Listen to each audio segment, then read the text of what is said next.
আপনি ফর্ম 121 ভরবেন কি ভরবেন না এটা নির্ভর করছে আপনার বয়সের উপরে, আপনি বছরে কত ইন্টারেস্ট আর্ন করেন এবং আপনার বার্ষিক আয় কত, এই তিনটে জিনিসের উপরে। এই জিনিসটা বোঝানোর জন্য আজকে আমি এই টেবিল ফরম্যাটে আপনাদেরকে পুরো ভিডিওটা করে দেখাবো। প্লিজ ভিডিওটা পুরোটা দেখবেন, তাহলে আপনার ফর্ম 121 নিয়ে যত রকমের ডাউট আছে সব ক্লিয়ার হয়ে যাবে। এর আগে আপনারা জানেন আমি ফর্ম 121 নিয়ে দুটো ভিডিও ছেড়েছি।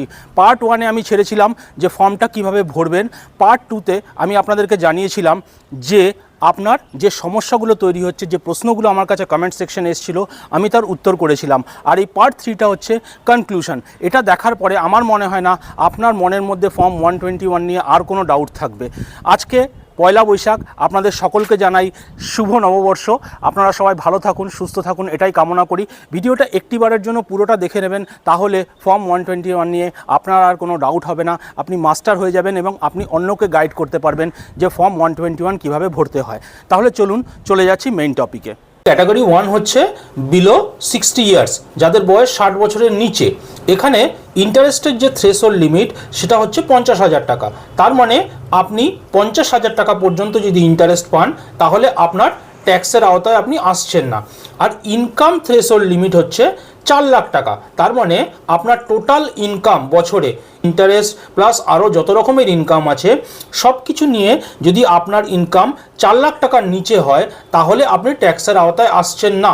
এবার মনে করুন আপনি 40,000 টাকা বছরে কি পাচ্ছেন না ইন্টারেস্ট পাচ্ছেন। যদি 40,000 টাকা আপনি ইন্টারেস্ট পান তাহলে আপনার ট্যাক্স কাটা উচিত নয়। এদিকেও আবার আপনার ইয়ারলি ইনকাম হচ্ছে 3 লাখ টাকা, এর মধ্যে আপনার ইন্টারেস্ট আছে এবং অন্যান্য ইনকামও আছে। তাহলে এই ক্ষেত্রে কি করবেন? তাহলে এই ক্ষেত্রে আপনি ফর্ম 121 ফিল আপ করবেন। এই কনফিউশনটা রাখবেন না যে আমি তো ট্যাক্সের আওতায় পড়ছি না, তাহলে আমি ফর্ম 121 কেন ভরবো। আপনি ট্যাক্সের আওতায় পড়ছেন নাই বলে আপনাকে ফর্ম 121টা ভরতে হবে, যাতে আপনার টিডিএস না কাটে।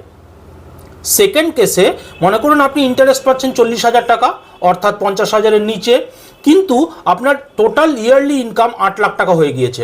এখানে এই 8 লাখ টাকাটা কিন্তু ট্যাক্সের আওতায় পড়ছে। তাহলে আপনি ফর্ম 121 ভরবেন না, তাহলে আপনি ডাইরেক্ট আইটি রিটার্ন ফাইল করবেন, যেই সময় আইটি রিটার্ন ফাইল করতে হয়। আশা করি বোঝাতে পারলাম। সেকেন্ড কেস এবার যদি আমি ধরি যে আপনার ইন্টারেস্ট ইনকাম 70,000, অর্থাৎ আপনি ট্যাক্সের আওতায় পড়ে গেলেন, কিন্তু আপনার ইয়ারলি ইনকাম হচ্ছে 3 লাখ টাকা, এটা ট্যাক্সের আওতায় নেই। তাহলে একটা ট্যাক্সের আওতায় আছে আর একটা ট্যাক্সের আওতায় নেই। আমার টোটাল ইনকাম 3 লাখ টাকা, অর্থাৎ 4 লাখ টাকার নিচে। সুতরাং আপনি ফর্ম 121 জমা দেবেন যাতে টিডিএস না কাটে। আশা করি বোঝাতে পারলাম। এবার উল্টো কেসটা ধরুন যে আপনার ইয়ারলি ইন্টারেস্ট হচ্ছে 70,000 টাকা এবং আপনার ইয়ারলি ইনকাম হচ্ছে 8 লাখ টাকা, তাহলে এটাও ট্যাক্সের আওতায় পড়ছে, এটাও ট্যাক্সের আওতায় পড়ছে। সুতরাং আপনি ফর্ম 121 না ভরে আপনাকে আইটি রিটার্ন ফাইল করতে হবে। এটা পরিষ্কার। দুটো কেস দেখুন, 40,000 ইন্টারেস্ট, এখানে 70,000 ইন্টারেস্ট, এখানে ইনকাম 3 লাখ, এখানে ইনকাম 3 লাখ, অর্থাৎ আমার ইয়ারলি ইনকাম যদি ট্যাক্সের আওতায় না থাকে তাহলে আমাকে 121 ভরতে হবে। উল্টো কেসে যদি আমার ইন্টারেস্ট কমও হয়, 50,000-এর নিচে হয়, কিন্তু আমার ইয়ারলি ইনকামটা 4 লাখের ওপরে, তাহলে আমি আইটি রিটার্ন ভরবো। আমার ইন্টারেস্ট যদি 50,000-এর বেশি হয়, অর্থাৎ আমি ইনকাম ট্যাক্সের আওতায় পড়ছি এবং আমার টোটাল ইনকামও বছরে কি হচ্ছে না আইটি রিটার্নের আন্ডারে পড়ছি, মানে আমার ট্যাক্স কাটা উচিত। সুতরাং আমি আইটি রিটার্ন ভরবো, ফর্ম 121 ভরবো না। পরিষ্কার হিসাব। এবার সেকেন্ড ক্যাটাগরিতে চলে যাচ্ছি। সেকেন্ড ক্যাটাগরি অর্থাৎ সিনিয়র সিটিজেন, যারা আমাদের 60 বছরের ঊর্ধ্বে। এখানে ইন্টারেস্ট থ্রেশহোল্ড লিমিটটা হচ্ছে 1 লাখ টাকা, অর্থাৎ 1 লাখ টাকার বেশি হলে আমার ট্যাক্স কাটা উচিত। আবার ইনকাম থ্রেশহোল্ড লিমিটটা হচ্ছে 12 লাখ, অর্থাৎ 12 লাখের ঊর্ধ্বে যদি আমার ইয়ারলি ইনকাম হয়, বছরে ইনকাম হয়, তাহলে আমার ট্যাক্স কাটা উচিত। তাহলে এই ক্ষেত্রে কি হবে? মনে করুন আপনি ইয়ারলি ইন্টারেস্ট পাচ্ছেন 1,20,000 টাকা, অর্থাৎ বেশি পাচ্ছেন, 1 লাখ টাকার বেশি পাচ্ছেন, তাহলে আপনার ট্যাক্সের আওতায় আপনি পড়ছেন, কিন্তু আপনার বছরের ইনকামটা হচ্ছে 8 লাখ, যেটা আপনি ট্যাক্সের আওতায় পড়ছেন না। তাহলে এই ক্ষেত্রে আপনাকে ফর্ম 121 ফিল আপ করতে হবে। আশা করি বোঝাতে পারলাম। এবার উল্টো কেস, যে আপনার ইয়ারলি ইন্টারেস্ট ইনকাম হচ্ছে 1,20,000 টাকা, অর্থাৎ 1 লাখ টাকার বেশি, এবং ইয়ারলি ইনকাম হচ্ছে 14 লাখ টাকা, যেটাও ট্যাক্সের আওতায় পড়ছে, তাহলে এই ক্ষেত্রে আমি ফর্ম 121 না ভরে আমি আইটি রিটার্ন ফিল আপ করবো।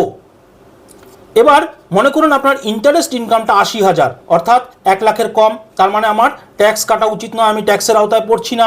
আবার আমার ইয়ারলি যে ইনকাম সেটা 8 লাখ, মানে 12 লাখের নিচে, তাহলে এটাতেও আমার ট্যাক্সের আওতায় আমি পড়ছি না। তাহলে এই দুটোই যখন আমার ট্যাক্সের আওতায় পড়ছে না, আমি 121 ফাইল করব, ব্যাংকে জানাবো যে আমার ইনকাম কিন্তু 12 লাখের নিচে, অর্থাৎ আমার যেন টিডিএস কাটা না হয়।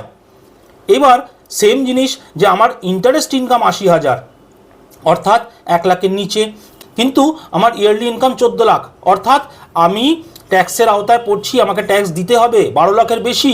সেই ক্ষেত্রে আমি ফর্ম 121 ভরবো না, কারণ আমার ট্যাক্স কাটা উচিত। সুতরাং আমি ডাইরেক্ট আইটি রিটার্ন ফাইল করব, এবং যদি আমি রিফান্ডের যোগ্য হই আমি রিফান্ড ক্লেম করব। তাহলে বন্ধুরা, আশা করি বুঝতে পারলেন যে এই টেবিল ফর্মেটে আমি যে আপনাকে জিনিসটা দেখিয়ে দিয়েছি এটা পরিষ্কার হিসাব। তাহলে আমি যদি কনক্লুশনে আসি যে আমি কখন ফর্ম 121 ভরবো, আপনি ফর্ম 121 তখনই ভরবেন যখন আপনার টোটাল ইনকাম, ইন্টারেস্ট থেকে এবং বাকি সব জায়গা থেকে এই ইনকামটা যখন ট্যাক্সেবল লিমিটের নিচে আসে, অর্থাৎ আপনার ট্যাক্স লায়াবিলিটি নীল, আপনি তখনই ফর্ম 121টা ভরবেন।